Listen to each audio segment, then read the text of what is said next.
श्रीधरस्वामी कृत श्रीहरी विजय अध्याय पहिला. संत्रस्त देव विष्णूकडे येतात. श्री गणेशाय नमः.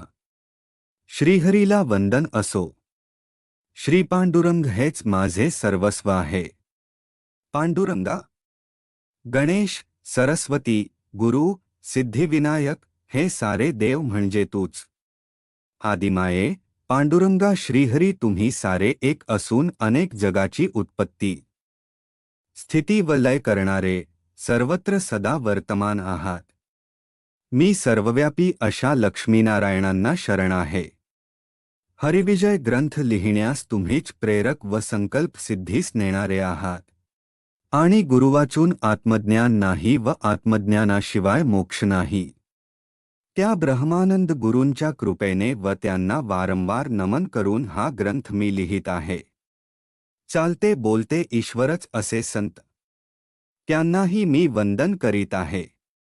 व्यास, वाल्मिकी, वसिष्ठ, शुक, नारद या परमभक्तांना व ऋषींना मी वंदन करून हा हरिविजय ग्रंथ शब्दबद्ध करीत आहे. श्रीरामावतार समाप्त होऊन पुष्कळ काळानंतरची कथा आहे. द्वापर युगाचा अंत जवळ आला होता. राक्षस आता क्षत्रिय राजांच्या रूपाने अवतरले होते. महाबलिष्ठ झाले होते. दुष्टबुद्धीचे होते. झालेली होती. कारण राजे व त्यांचे हस्तकच मुळी प्रजांना लुटीत. बाणासूर, काल्यवन, दुर्योधनादी कौरव यांच्यासारख्यांचा अनाचार वाढत होता. देवांची व ब्राह्मणांची छळणूक होत होती. या पापामुळे पृथ्वी त्रस्त झाली. गायीचे रूप घेऊन हंबरू लागली. ऋषीमुनींनी विष्णूला साकडे घातले.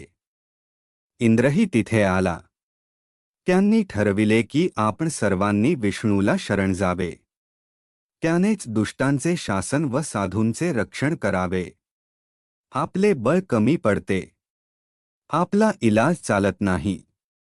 सारे देव, ऋषी, ब्रह्मा, इंद्र आणि गोरूपाने पृथ्वी क्षीरसागरी विष्णूकडे गेली.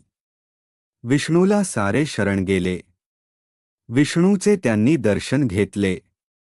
त्याची स्तुती केली. त्याचे वर्णन दुसऱ्या अध्यायात श्रवण करावे. अध्याय 1 समाप्त. श्रीकृष्णार्पणमस्तु.